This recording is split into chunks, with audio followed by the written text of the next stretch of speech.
Hello dear student, welcome. तो उसी का पेपर हो गया अभी तुम्हारा जो लास्ट पेपर इकोनॉमिक्स। तो अब इसमें क्या पढ़ना है कि पास हो जाए। चलो आ जाओ। तो 80 मार्क का तो पेपर है ना तुम्हारा, तो अब इसमें समझाता हूँ कि कैसे पढ़ना है, ठीक है।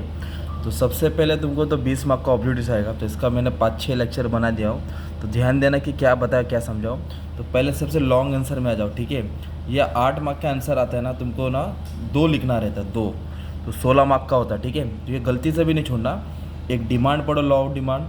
उसके बाद है types of price elasticity of demand, दोनों में से कंफर्म आता है। फिर नेशनल इनकम का एक आंसर आता है 8 मार्क के लिए, इसका डिफिकल्टीज पढ़ना है। लॉ ऑफ सप्लाई भी आ सकता है, और एक है पब्लिक रेवेन्यू का सोर्स। मतलब इसमें से ना तुमको कोई तो 2 आंसर मिलेगा, और एक है measurement of price elasticity of demand. पहले 8 मार्क का आंसर कंफर्म कर लो, क्योंकि 8 मार्क का हो गया तो टेंशन ही खत्म हो जाएगा। फिर तुम्हारा एग्री डिसएग्री आता है। मतलब ना एग्री है तो हाँ है तो एग्री लिखने का, जैसे कि micro economic deal with the study of whole economic. तो ये गलत है, क्योंकि माइक्रो इंडिविजुअल के बारे में पढ़ता है।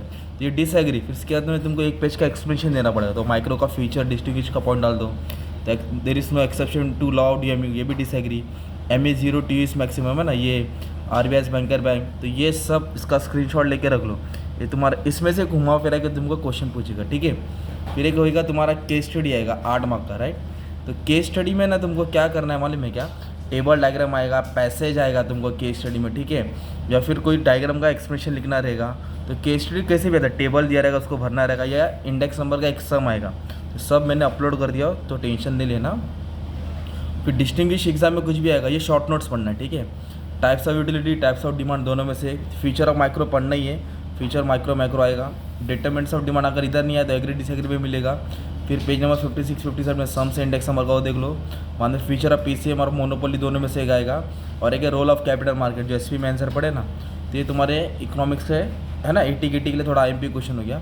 डिस्टिंग्विश का स्क्रीनशॉट मान लो, क्योंकि डिस्टिंग्विश एग्जाम में किधर भी कुछ भी आता है, तो जो तुमने आंसर्स पढ़े ना, आंसर्स उसका ही डिस्टिंग्विश बन के आएगा, ठीक है। तो डिस्टिंग्विश का गारंटी नहीं है, क्योंकि हर बार चेंज आता है। जो बोला टीचर्स वो आते नहीं है।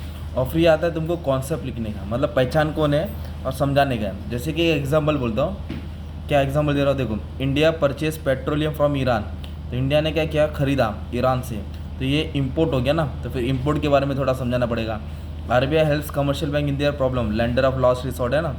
फिर क्या दिया है, ARK deposit lumps of 1 lakh in bank for 1 year. तो फिक्स डिपॉजिट अकाउंट। ऐसा तुमको पहचान के, कॉन्सेप्ट पहचान के उसको समझाना पड़ेगा, ठीक है। और ये तुम्हारा ऑब्जेक्टिव है। इस तरह तुम्हारा इको का पेपर का या एंड पे रहेगा। बस इतना ही बोलने का था, ठीक है। All the best for the exam. और कुछ भी डाउट रहेगा तो नंबर पे मैसेज कर दो, मैं तुमको सेंड कर दूँगा। All the best, thank you very much.